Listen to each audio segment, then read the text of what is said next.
क्या आपका jade plant अच्छे से ग्रोथ नहीं कर रहा है? बिल्कुल जैसा प्लांट लाए थे सेम उसी कंडीशन में है। 3-4 महीने बीत चुके हैं लेकिन किसी भी तरह की कोई ग्रोथ नहीं हो रही है। प्लांट पत्तियां बहुत ज़्यादा झाड़ रहा है पीली करके। कोई भी प्रॉब्लम हो आप इस वीडियो को देखिए, आपकी सारी कन्फ्यूज़न दूर होंगी। साथ ही साथ एक ऐसी चीज़ जिससे आपका प्लांट अच्छे से ग्रोथ करेगा। हेलो एवरीवन, जेट प्लांट जिसको एलिफेंट बुश के नाम से भी जाना जाता है, कई वैरायटी में आता है। कुछ पत्ते बड़े होते हैं, किसी के छोटे होते हैं, लेकिन टेंडेंसी सबकी एक ही होती है, ये फुल सनलाइट को ही पसंद करते हैं। इसमें का एक और वैरायटी आता है जिसको क्रेसुला कहते हैं। पत्तियां थोड़ी सी इससे बड़ी होती हैं, लेकिन इसी फैमिली से वो भी बिलोंग करता है। तो इस प्लांट को अगर आप लाए हैं तो कुछ चीज़ें आप अच्छे से समझ लीजिए। सबसे पहली बात, ये सकुलेंट वैरायटी का प्लांट है। इसके लिए मिट्टी बहुत ही अच्छी बनाइए।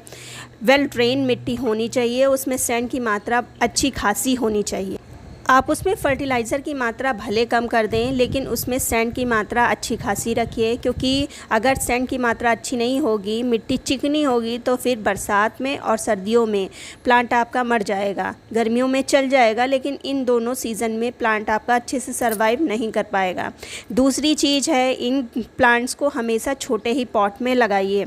छोटे पॉट में ये अच्छे से ग्रो होते हैं। जैसे कि आप मेरे प्लांट देखिए, सभी 8-8 इंच के पॉट में लगे हैं, जबकि मेरे प्लांट 3-4 साल पुराने हो चुके हैं।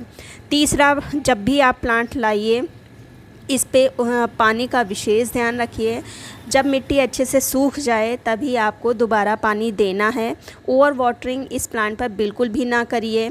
चौथा जो काम करना है, अगर आपका प्लांट ग्रोथ करने लगा है तो जब भी आप खड़े हो उसकी टिप प्रूनिंग ज़रूर कर दीजिए। टिप कट करने से फ़ायदा ये होगा कि आपका प्लांट तो बुशी होगा ही, साथ ही साथ कटिंग से आप नया प्लांट भी बना सकते हैं। देखिए, मैंने किसी भी तरह की कोई मतलब लगाया नहीं है इस कटिंग को। ऊपर से लीफ गिरी है और अपने आप रूट आ गई है, तो इसकी एक पत्ती में भी रूट आ जाती है। और जबकि मिट्टी देखिए कितनी हार्ड हो चुकी है, बारिश की वजह से इतनी मिट्टी हार्ड हुई है। तो अभी मुझे इस पे काम करना है, लेकिन बारिश रुकती ही नहीं है जिससे इस पे काम किया जा सके। तो अगर आपकी प्लांट की भी मिट्टी ऐसे ही हार्ड हो रही है तो थोड़ा सा उस पे काम कीजिए, इसकी रूट प्रूनिंग वगैरह करिए और नई मिट्टी के साथ में लगा दीजिए। फ़िलहाल अभी मेरे पास इतना टाइम नहीं है क्योंकि रेगुलर बारिश हो रही है, तो ये मैं थोड़े दिन के बाद काम करूँगी। अब फर्टिलाइज़र की अगर बात कर ली जाए तो जो मैं आज फर्टिलाइज़र देने जा रही हूँ वो आप नए प्लांट में भी दे सकते हैं। अच्छी ग्रोथ करेगा प्लांट। तो सबसे पहले हम ये मेरा प्लांट काफ़ी पुराना है और रूट बाउंड आपको लग रहा होगा। इसकी मुझे रूट प्रूनिंग करनी है, लेकिन अगर रूट प्रूनिंग कर दें, मिट्टी ज़्यादा इसमें कर दें तो बारिश में फिर प्रॉब्लम करेगा। इसलिए मैं थोड़ा सा रुक के इस पे रूट प्रूनिंग करूँगी। बारिश थोड़ी सी कम हो जाए, बंद हो जाए, तब मैं इसकी रूट प्रूनिंग करूँगी। अभी फ़िलहाल मैं थोड़ी सी फर्टिलाइज़र दूँगी। और फर्टिलाइज़र देना था तो मैंने इस प्लांट को थोड़ा अंदर रख लिया था जिससे इस पर पानी वगैरह नहीं पड़ा है, और तभी पत्ते आपको थोड़े से मुरझाए लग रहे होंगे। तो मिट्टी को थोड़ा सा मैंने गुड़ाई कर ली है, ऊपर की थोड़ी सी मिट्टी हटा दी है। फिर जो सबसे पहले, और ज़रा इस प्लांट की ब्रांच देखिए, तना देखिए कितना मोटा हुआ है। और जबकि ये ज़्यादा पुराना प्लांट नहीं है, 1-1.5 साल पुराना ही प्लांट है, वो भी कटिंग से लगा हुआ है। तो अगर बरसात में कहा जाए तो आप सबसे पहले इसमें हल्दी का प्रयोग करिए। हल्दी देखिए नंबर 1 पर तो ये टोटली फ्री है। दूसरा, एंटी बैक्टीरियल, एंटी फंगल हल्दी है।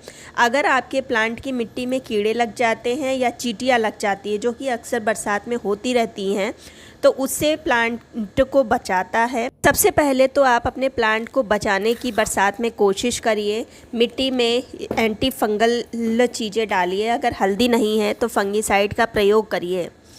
दूसरे नंबर पर अगर फर्टिलाइज़र की बात करी जाए तो एक सबसे सस्ता, वो भी आपकी किचन में ही उपलब्ध है, ये है चाय की पत्ती। चाय की पत्ती में नाइट्रोजन तो पाया ही जाता है और साथ ही साथ मिट्टी को एक तो भुरभुरी बना देता है। बरसात में जब लगातार बारिश होती है तो मिट्टी हार्ड हो जाती है, तो अगर चाय पत्ती का प्रयोग करेंगे तो मिट्टी थोड़ी सी भुरभुरी होगी। और दूसरा, इसमें नाइट्रोजन तो पाया जाता है और साथ ही साथ इसमें मिट्टी को एसिडिक बनाने की क्षमता होती है, तो इस चीज़ का आप प्रयोग करिए। बरसात भर आप सिर्फ 2 ही चीज़ों का प्रयोग करते रहिए, आपका प्लांट हरा भरा रहेगा, भी तरह की कोई परेशानी प्लांट में नहीं आएगी। लेकिन इन सबसे ज़्यादा ज़रूरी है प्लांट को धूप में रखना। आप अपने प्लांट को धूप में जितना हो सके धूप में रखिए। अगर धूप में प्लांट रहेगा तो हमेशा स्वस्थ बना रहेगा। एक टाइम आप उसको फर्टिलाइज़र भले ना दीजिए, लेकिन धूप अवश्य दीजिए। जितनी धूप निकलती है पूरी इस प्लांट पे धूप लगाइए।